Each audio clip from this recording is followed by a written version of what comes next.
tell Daryl that he's earned his place with the group, but he just kind of really lays in there. He's kind of a prick. He goes off the deep end. What lady? You about daddy crap like that? You jack. You're afraid. You're afraid 'cause you're all alone. You got a husband, you got a daughter. You don't have to do it yourself. You got a problem. So be with him. Why you get out? He turns into a prick really, really quickly. Sure does. You know, it hasn't been that long already. He's given that kind of business. Yeah, his douchebag meter, was really going on the side of decent guy for a long time, but it just swung all the way back to douchebag. Yeah, it really did really, really quickly. Yeah, I mean, maybe that's the way it is. You always kind of go back to your natural state. Yeah, I guess everybody's upset about Sophia. Yeah, right. And I guess that he was looking for her. He meant he meant a lot of world to him to find her and make sure he was safe for her mother. Yeah, but I guess he's I don't know. Douchebag meter. He buried back into the douchebag side. He sure did. So Shane and Lori return, and of course she immediately realizes that Shane lied to her. She doesn't like that so much. Shane didn't just say I lied to you to get you back here. She said Lori said where's Rick? She just walked away. Let everybody else deal with freaking fallout. Didn't he say like, look, I had to get you back? Yeah, but after Lori said he's not back. Yeah, it's like turn around and face up to it. Just say I lied to you to get you back here. Aren't you happy that you're here safe again? No, he's not just an ass. He's a dick. You got a point. Yeah, I don't know. But he also works out that he needed to make sure she was safe so the baby was okay. Right. Not everyone knew that there was a baby there yet, and Including Carl. So Carl hears and was like, you're having a baby? Yeah, seriously? Inside the house, Lori tells Carl her and Rick are waiting for the right time to tell him, and Carl asks that it's a girl, he can name her Sophia. Right, it was interesting, I thought. So Shane comes in, and everybody leaves him and Lori to have a serious discussion about a number of things, including they talk about their affair. She asks him what happened to Otis. Shane tells her he loves her, and she says that she told Rick about their affair, which I already mentioned. Shane can't admit that this was a mistake. He thinks they were really, really meant to be together. Oh, yeah. It was real. It was not. It was real. It was not. It was you. It was me and Carl. It was real. It was right. You said it wasn't. It wasn't. What you felt. What you felt. You felt Carl around us. But it was one thing. And that scene kind of ends with Shane kind of going, you know it's true, and storming off. Pretty deep stuff and good music in that scene too. Yep, got a little sample there in the clip. So we go to commercial, come back in the morning at the farm now. Andrea comes into Beth's room and her and Maggie have a chat, which is interesting. I don't know if they've really spoken hardly all that we've seen. Maggie likes a story about Beth finding her birth control pills one time when she came back from college. And yeah, I just thought it was weird to see two of them bonding. I don't know where that's going. It was weird. I didn't think it was weird. It was like a just chit chat and stuff. She was fine. Okay. We see Shane, Daryl, and Andrea packing up to go find Rick and Glenn, and Dale tells Andrea that Shane's dangerous, and she says that she's on Team Shane. Yeah. He may not like the way he presents himself, but he's doing the right thing. Yep, just then, Rick, Herschel, and Glenn drive up and have a yeah, but it's blindfolded. It looks like yeah, it kind of looks like he was asleep. Who's that guy? T-Dog, who the hell is that? Well, he lost some blood and he fell onto a rod iron fence and there's like a lot of rod iron fence. He very well may have been unconscious. That's true. But also blindfolded just in case. We cut to inside and everybody's around the table with Rick explaining that they couldn't just leave him there because he would have been eaten for sure. Herschel stands to Shane and tells him that Rick talked to him to let him stay, but he doesn't have to like it and tells Shane to keep his mouth shut. Yep, that was nice. It was a good scene. I like that. Yeah. No, like people sort of try to stand up to Shane for it. This is the only time Shane didn't answer. And Shane didn't say anything. That's what I mean. I figured he'd come back and say fine. Shut up. Yeah, he's the first time he has shut up. Then we get Glenn and Maggie having a little talk. He tells her that he feels really inadequate because he was afraid in the bar. He thinks he was selfish when he hid behind the dumpster. A bullet hit the wall behind me, and I thought of you. Losing me, hurting it. I couldn't take it, so I hid to stay alive. No, you don't get it. Rick, your dad, they were counting on me, and I only thought of myself. He only thought of himself. Maggie was all excited about this because I think she thinks it means that he loves her too, but you know, Glenn is all screwed up these days. So we go to commercial. It was the Mass Effect 3 commercial. Just yeah, I'm playing the Mass Effect games, but it looked pretty cool to me. It looked crazy photorealistic in my opinion. The Mass Effect games are good. You should play them. I would if I had more time. Maybe I'll try Mass Effect 3. Maybe pick up the third one and enjoy it. Well, it's a trilogy, and the storyline does kind of flow through all three. But just to get you incentivized to actually play this game, you do realize that if you play the game right, you can have sex with somebody in the game. I understand. I can also have sex with somebody in real life, so it's worth it. Well, yes, and maybe, but having sex in real life, you've been married, what, 10 years? Oh my god, 13. Right. How many times have you had sex in a video game? I choose not to answer that. Well, this could be one more time. There you go. And if you play your cards right, you play a female character, you can have lesbian sex. That's even more exciting, I suppose. So just to let you know that this game is, and the game is so much more than just having sex. All right. It's actually a really, really good game. The voice acting and the action is really good. It's a very good series game. It's one of my favorites. Well, let's stop the podcast. I'm going to play it right now. All right. We come back from commercial, and we are inside the farm. Herschel's back, and he's looking at Beth. Maggie comes in and kind of freaks out at him because he left, and she says, you were drinking. And he doesn't really answer for her. He just kind of says, yeah, so. Yeah, Mine's only words. That's not really, you're fucking drinking. It's That's right. Outside, Andrea tells Shane to take a bit of a lighter touch. Now, this was a scene that we saw in a sneak peek for this episode last week, the AMC release. So we won't go into much detail here, but she basically tells Shane that she is totally on his side, but thinks he could present himself a little bit better. Instead of all yelling and shouting and arguing, maybe, calm down and, she agrees with him, but take it easy and make his point across a little bit better. You can be 100% right 100% of the time and still not influence a damn person if you don't present it right. Presentation is key. Absolutely. I heard that when it comes to food, when it comes to work, when it comes to everything. Yeah, food, you the first place with the eyes. Oh, you just Presentation, I didn't make that up. Presentation is very, very important in a lot of things. Just being a right asshole doesn't make you influential in any way whatsoever. Well, it makes you an asshole. I think Shane could take that advice then, and that's kind of what Andrea's telling him here. I think they make a good team. I think that if Shane, basically Shane and Andrea as a team lead the group, that it might actually be successful. Shane's the big asshole, and Andrea presents it in a we should do this, and then Shane does it. Yeah, they balance each other out nicely. Yeah. That's an interesting idea. She should give him the advanced class. That's right. Presentation. Presentation. Working together, they might be on something there. That's right. Now, I also noticed in this scene, and I've kind of noticed this before, Shane does not look at people when he's talking to them. He's going every other which way and looking around up and down. And, I don't know, the scenery around him must be really interesting, but he rarely looks right at other people when he's talking to them. Well, that's the crazy eyes. It's kind of weird. It's a bit of crazy eyes, isn't it? Yeah, he's got the crazy eyes. I think it's just another sign of him not thinking right. He's too much going through his mind, Yeah, I don't think he listens. I think he just talks. Oh, when Andrea talks to him, he's like, blah, blah, blah, shut up, I'm just doing this. Presentation. Yeah. All right, so after that, we go into Rick and Lori's tent, and they're kind of cooling down, and they're getting undressed, and they're talking. And she tells Rick all about her conversation with Shane from earlier in the episode, and all the stuff that she knows now, and that Shane thinks that the baby is his, that she thinks Shane killed Otis, that Shane loves her, that's what he said, and she kind of finishes off with saying Shane's dangerous and scaring everybody. And in kind of so many words, she tells Rick that he might have to do something about Shane. Yeah, this is a very important conversation. Because she said, look, he is not just killing zombies. I think he killed another human being. And Rick said, I just did that. No, I just did that because sometimes you have to do that. And then Lori says, you killed those people in order to protect what's yours. He went, yeah, Shane thinks I'm his. Yeah, that's right. Oh. And Rick is doing this as a sane human being. Shane is not so sane anymore. Yeah, because the people that Rick killed, or he was involved in killing, his first life, he killed one of them, or shot one of them himself. But I forget where I was going with this. They were doing it because these people were a threat. Otis was not a threat. Shane did that in order to, he sacrificed him in order to get away. Yeah, and save a son that's not his, and now his baby that he thinks is his, and it's a bad situation. And the scene was amazing because it went from slightly lighthearted at the beginning to extremely serious by the end. It was really quick. And Rick started with kind of, she said, we have to talk about Shane. He goes, oh, geez, what do you do now? Yeah. But by the end of it, she's like, you killed something to protect what's yours, and Shane thinks I'm his, and the look in her eyes was intense. Yeah, they're a team. They're definitely a team. Oh yeah, they are now for sure. Especially that Lori has, she's really come over to her husband's side. Not that she wasn't ever there, but she's really sort of distancing herself from Shane because she realized he's becoming a whack job. Yep. And Wingnut, there you go. Yep. We go to credits, and the episode is over. So pretty awesome episode, I thought. Yeah, it was great. We had shootout, we had lots of bad decisions, we had secrets were revealed, everything. It was a really, really solid episode. It's just leading into amazing things to come, I think. We had shootouts. We had people jumping off of buildings. We had people hiding behind dumpsters. We had other people having their faces chewed off. It was a great episode. It was really, really solid. Holy crap. Did you see that? Before we give you our picks, I got a bunch from listeners. First of all, Brent emailed from the internet to his location. He was, I'd like to first make a comment on Jason's holy crap. Did you see that from last week? Where Jason thought when Dave said that one day he might eat Tony, Dave was thinking cannibalism. I don't think that was the jab that Dave was making at Tony's statement. I think Dave meant that one day he may become alien brain and try to eat Dave. Oh, I see. Yeah, either way. It could be both. I mean, it's the writer's throwing a reference to the comic, and that's kind of what he meant. I may eat you one day because I might be a zombie. Or I might be hungry enough. That's right. Why not the fact effort? Holy crap, I'm in trouble. Well, I'm not a lot skinnier than you, so. Brent goes on, my holy crap, did you see that moment from Nebraska was when T-Dog was stomping on the head of Mom Walker, that would be Beth's mom, Herschel's wife, and you could hear the squishing noise as his heel is hitting her. Yeah, that was the first thing my mom ever saw of the show. Was that, and at that point, I think she got up and left the room just for a minute. Well, she needs to collect herself probably and think, okay, this is what we're It's going to do. a little graphic for like, oh, watch this little zombie television show here. Smack, smack. Oh, That's right, and then a sight through the brain. that's right. I'm the Reaper. Brent finishes up with, thanks guys, keep up the good work, and I enjoy listening to all Canadianism talk about The Walking Dead. Do we do that? No, I don't think so, but you know, a lot of people, even though we have probably the most mild or generic Canadian accents, I don't think we do, but a lot of people think they hear it, so. Well, we say foyer and PBR. True. Listener Aaron from Minnesota also wrote in with this exact theory, Brent's theory about it not being a cannibalism reference, right? Just so everyone knows. Melanie, or not Melanie, Melen, I think, from Denmark. M-A-L-E-N-E, I apologize if I'm pronouncing that wrong. She sent in a couple of long emails about Rick's transformation over the course of the show, and her moment is essentially how Rick's changed in the 13 or so episodes that we've seen. She wrote, Rick gunning down Tony and Dave in the bar was indeed a holy crap moment. Had Shane been in that situation, we would, as you mentioned in your podcast, have expected this to happen a lot sooner. But with Rick, you weren't quite sure how he was going to negotiate his way out of it. Rick patiently waiting and evaluating the danger was expected. Him suddenly killing him wasn't, but it neatly underscored Rick's growing harshness, and that Shane and Rick aren't all that different when it comes to helping and protecting the group. Right. Great point, I think. And again, thank you to Melen from Denmark for sending in such long emails. There was a lot of good stuff there, and I just can't read it all on the show. Luke from Birmingham in the UK writes, my holy crap, did you see that moment from Nebraska was after Beth is first being attacked by her zombie mother. I think she was scratched or something. I don't know if this is relevant, but I noticed Beth looking at her finger for a split second. I think she's on her way to join the zombie community. Oh, that might be interesting. Yeah, and I went back and watched the scene again, and there is sort of a weird split second where they're pulling her off her mother zombie, and she's got her finger up like this in front of her face, and she's kind of looking at it like, oh, like I was bitten a finger or something. It's really quick though, right? I see exactly what Luke was getting at. That would be a very interesting turn. It's definitely there. Beth from Arkansas writes, my holy crap, did you see that moment in episode 9 was when Herschel told Shane to keep his mouth shut? You tell Herschel it's about time. Yeah, that was a good one. Moving along, Mark from California says, in Nebraska, Rick shot Dave and Tony when it's still light outside. In Triggerfinger, right at the beginning, we sort of pick up where we left off, hearing gunshots from outside the bar, but it's dark.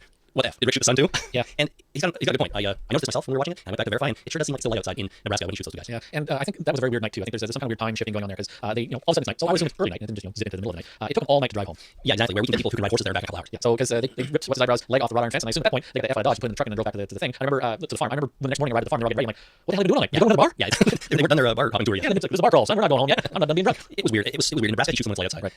In Triggerfinger, he clearly shoots them when it's dark outside. It had been early night, like you said. And then they have a shootout, which couldn't have taken more than an hour at most. Right. And then they get them off the fence, jump in the car, and ride back in the next morning. That's right. I don't get it. Well, I mean, nighttime does slam shut every once in a while. It's just one messed up time shifting night. That's all I gotta say. It's the only explanation. Obviously, there's a lich involved here. As usual. I don't know whether you have dinosaurs or horror zombies or horror skeletons or you're basically Walking Dead, but there's definitely a lich messing with things. Controlling time. Yep. People like your references to liches, by the way. Ashley from Pittsburgh writes in, this episode was filled with some pretty awesome moments, but the best had to be the way Rick just ripped Randall's leg off the fence. It was vicious. A close second had to be the zombies eating the face off the guy. Herschel shot completely gruesome. Yep, I agree with that. I wouldn't look for an axe. We need to get this guy's leg off. You know what? I want an axe. If I had an axe, I get that guy's leg off. Yeah, but you're not going to run around looking for an axe while all those Walking Dead are around anyways. Well, from that point forward, I'd be carrying one. I would find myself a nice fire axe. Put a strap on it, and suckers on my back from now on. True. I don't know how easy it would be to cut a guy's leg off with an axe. Probably easier than that little pocket knife, but still. Well, I think so. Was that a Gerber knife, by the way? It was. Well, I assume it was because Gerber was in close quarters. Right. Emotional consideration provided by Gerber. This knife can get through bone. I got a problem with this product. It is strain marketing. You're absolutely right. Well, it can't get through bones. You can cut the ligaments above the bone. Right. Can this get through bone? No, but we can still have We leg can off. still cut his leg off. Don't worry about that. Okay, Chad finally from Wisconsin writes in. Not that he finally wrote in. Finally, Chad. Thank you. Thank you. In this segment, Chad writes in and says, my moment was Rick's eyes at the end of the episode when Lori's telling him that Shane needs to be dealt with. He just had this don't mess with my woman look. Reacting by Andrew Lincoln, because it made me believe he's ready to kill Shane. Yep. And it did. I thought he looked pretty serious in that scene. Absolutely.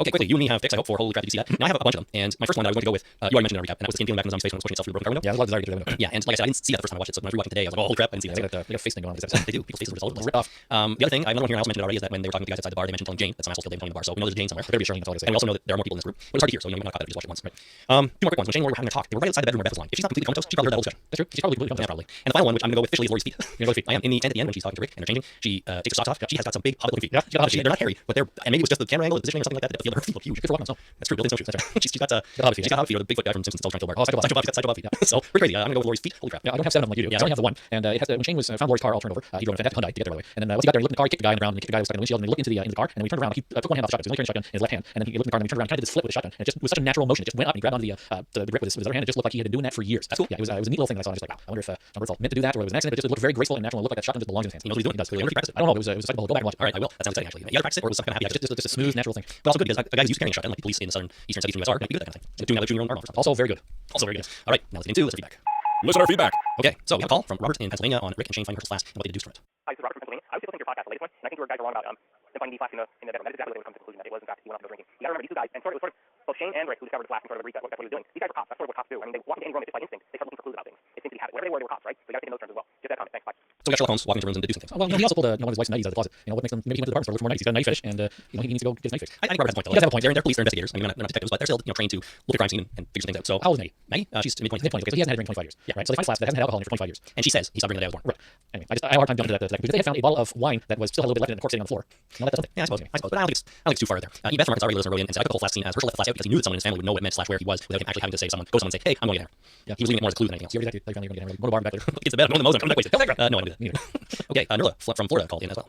Hi, this is Nurla from Fort Lauderdale, Florida. Want to know if you guys love the podcast. Want to know if you guys watch Talking Dead on AMC after the show, and what are your thoughts on the show and the guest? Bye. So real quick, I do tend to watch Talking Dead because it's on right after and it's already on my TV. You're never that late. It's so way past my bedtime. Yeah, I know. And another thing about me is I just have to know for some reason what goes on in that show. Ever since they announced it and they, for lack of a better word, stole our name, even though we have a and they don't. I'm just kind of, I don't know, I just have to know what they're talking about and see how it's going. Because personally, I don't think there's any comparison between us and them, but I don't think they do that great job on the show. And they provide no real insight into Walking Dead. Right. In general, some of the guests are okay. And last week when they had Dave Navarro on, he wasn't bad because he kind of said to Glenn Nazar was inside him, when's this going to pick up? Why are we not seeing all these zombies being killed? He was kind of asking questions that a lot of fans have been asking. I was cool with that, but for the most part, it doesn't bring a lot to the table. I did watch part of one episode. And the reason I had to turn it off had nothing to do with the actual show itself. It had to do with the fact they were talking about the episode. And they were talking about the episode before we actually did the podcast. And I purposely ignore everything between watching the episode and doing this podcast because I don't want to have any information about what people think, what's going on, any opinions. I just want to have my own opinion. I want to make sure that I'm not tainted by anything coming in here. So I absolutely ignore every little bit of media. And this show, that show, if I watch it, it would completely countermand that.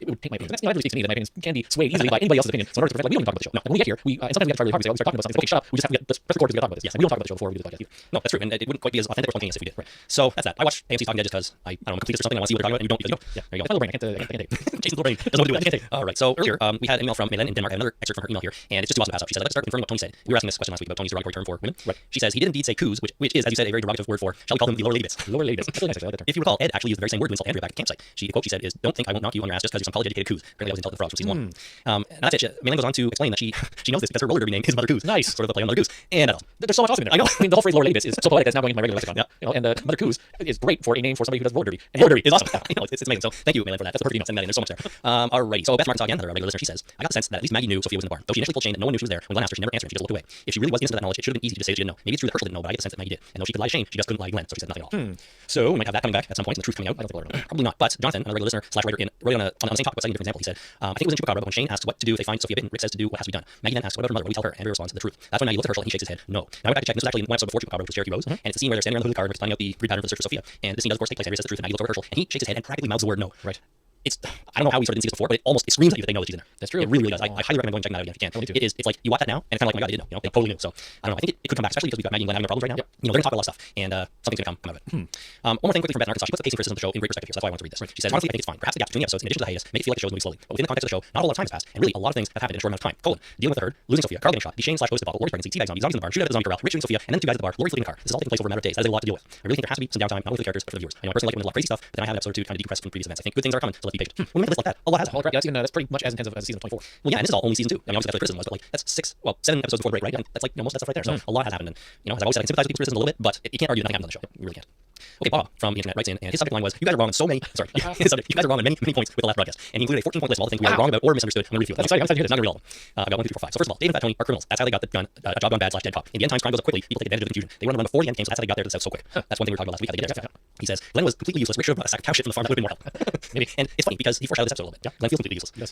Shane would not have waited to pull a gun on them, or would not have been so calm. Then they might have backed down and waited for him to leave the bar and were followed them. So he thinks Shane would just pull the gun and pop those guys right off the beginning. If he went looking for Herschel, he might have been angry going through the door. Oh, probably. Yeah, very well could have just said, "Oh, hey, how are you?" Bang. Well, yeah, Shane's angry all the time. Looking for Herschel, he thinks it's a waste of time probably because Herschel, he's running that farm, right? Yep. So he probably shot the guys in the face the moment they opened the door. 2 more points for Bob. He says Herschel know the fact that Rick shot the guy in the head. Yeah, well, Fat Tony, I think Herschel sort of knows. And finally, you two guys think too much about the comics on this. Fair enough. We're trying not to do that so much because, as we said, these two things are their own entities. They are. Yeah. All right. Real quick, a couple more. We got Ricardo from London. He wrote in about the helicopter landing left over from the Frank Darabont season 2 premiere that wasn't meant to be. He came to the same conclusion we did, or you did, but hadn't listened to that episode yet. And after listening to our podcast, he wrote another email. He said, "So I just emailed you about the helicopter in the pilot. Finished listening to that episode. Started the next one. And you promptly mentioned it at the beginning. Dope. My saving grace was that Dave called Jason a genius for working this out. So seeing as I came to the same conclusion independently, I must be a genius too, according to Dave, because Dave says yes. And he wrote that. So Ricardo, clearly, you're a genius. Dave's in the Revolve, and he's the one who can, give you that title. I like to think that great minds think alike. And fools seldom differ. There you go. Finally, we have Robert from the internet, and he wrote in just to let us know that he made a parody recap of the last episode being Nebraska, in case you want to check it out. I went over to YouTube and I watched it, and I will definitely post a link to this in this week's show notes, and I recommend everyone go see it. All I'm going to say about it is this, and that is that everything is funnier with video music. Absolutely. So look for the link to that and go check it out because I think Robert's done a nice job, and I hope he does one of these for all the future episodes. I will watch them all. That is all for listener feedback this week. If you have any questions or comments or you want to send in your thoughts, please do so. You can call us on 1-866-483-ZOM or reach us at talkingdeadpodcast@gmail.com. Just before we wrap things up here, we're going to do next time on The Walking Dead. Next week on The Walking Dead. Alrighty, Jason, first thing I'm going to do is play the audio from the teaser for next week. Of course, everyone, this is potentially spoilery, so if you don't want to hear any of this information, tune out and we'll hopefully see you next week. But for those that are sticking around, here is the commercial for next week's episode, which is called 18 Miles Out. Can't just be a good guy expect to live. Not anymore. We're trying to free your life force today. Don't tell me that. It's a friend. Stay away from her. Don't you take this again. It's not all, man, but you can keep her safe. A special legacy from next week's The Walking Dead. Alright, so that is the clip right there, and a lot of serious things are going on. Yep. Most notably, I'm going to say Maggie snapping Andrea, but never in the house again. Sometimes something happened. Something was staying away from her. So I don't know, Beth. That's all. It seems strange considering they were running in the last episode that we just watched. Yep, that little thing. The other thing is Lori freaking out about something at somebody. We don't see that conversation. And of course, we have the Rick Shane fist fight coming up. Yep. We also see a flash shot of a rubber knife. Well, yeah, we do. Or somebody is stabbing something else or cutting something. It's hard to tell. It's a really quick shot. You can stab a cut. Use a rubber knife. Absolutely. I did pause the scene to see if I could tell whose arm was holding the knife, but I couldn't. It was a green plaid shirt, as far as I could tell, and I couldn't see anyone wearing a green plaid shirt. Well, they probably won't lose then, because if they're losing it well over, it'd be white. True. Green plaid, you're fine. No, you're doing okay. The other thing too is right at the beginning of that clip, we see I think Rick looking in the trunk of the car where they've got Randall with tape over his mouth. Yep. Now in Trigger Finger, Herschel said Randall is going to be laid on bed for at least a week. Yep. So are we a week in the future? Like, do we suddenly move ahead in time and taking Randall back to dump him off somewhere? No, I think that maybe Andrea and Shane get into the house and grab him. We're in the surgery shed. Grab him and stick him in the trunk of the car. He maybe doesn't have to walk into the trunk of the car. No, that's true. If you get into the trunk of the car, carry somebody to do that. So he's not leaving of his own accord. Oh, I think so. I think he's going. I think they're off to dump him someplace. Maybe in the well, teabag somebody or something. Well, probably in the town somewhere where that school bus is. Maybe they go back to that school, or the FEMA shelter was. Yeah, they're gonna dump them there, and that leads to a disagreement, shall we say, between Shane and Rick. Yeah. Well, if you're gonna, we want to get rid of them, so good place to do that is where a bunch of known zombies are. Exactly. Hey, here's your lunch, pal. Have a good time. Good luck. You know, these guys, they saved you, but we're not nice. Yeah, you know. So there you go. It's all 18 miles out. It's directed by Ernest Dickerson. Well, that's what they're going to dump. They're going to dump 18 miles out. Yeah, clearly. Yeah. And interesting to note here that the writing credits are Scott M. Gable and Glenn Mazzara. So Mr. Showrunner Glenn had a hand in writing this one. Nice. Might be, I know we're into the post-era era here, but maybe this is the first one that Glenn kind of put a framework together for. Yeah, could be. Just finally, the summary from AMC's website for this one is Rick and Shane come into conflict over the fate of Insider. We couldn't plan to do that. No, Andrea helps Herschel's youngest daughter face a crucial decision. So the youngest daughter's Beth. Yep. What would Beth's crucial decision be? To tell that Sophia, they knew Sophia was in the barn? Because she was feeding them, right? Well, we saw Patricia. Oh, okay. What was his wife? Presumably Beth would have known too. Or maybe to tell that she heard that whole conversation between Shane and Lori. Yeah. You know, I don't know. I think that they knew that Sophia was in the barn. Yeah, it seems to be leading up to that, I think. And, you know, who knows how that's going to play out. Anyways, let's look at the great episode. We have some tension here. We've got our main characters having a fist fight, which involves headbutt, which is always awesome. Alrighty, that is going to do it for this episode of Talking Dead. Now, next week, we're going to release a podcast, but it's going to be a little different than usual, at least in sound quality, because I will be in Florida during next weekend when The Walking Dead is on, and I hope a great deal that I will be able to watch the show. I think I will. Why not? Yeah, I'll have a computer with me. You're off on Monday, right? You're not like coming back to work on. You're going to be down there. I'm in Florida next Sunday and Monday. Alright, then you should just have a computer with you. You'll still be able to watch the iTunes content. That's what I'm saying. I'm going to have that. I'll be able to watch it at my convenience. The Oscars are Sunday night too, if I'm not mistaken. That's right. 26th. Hey, that day? Yeah, 26th. Well, that'll be exciting. And anyhow, I'll be in Florida, so I'm going to watch it. We're going to have to record remotely that day, of course. Yep. So it might sound a little different. We're just going to try to do the same old thing otherwise and do what we do. It'll be fun. So it will be fun. If anyone in Florida wants to say hi, if you see me, by all means. And I'll say hi to Florida right now and when I'm there. I would like you to wave and at least shake the hands of as many people as you possibly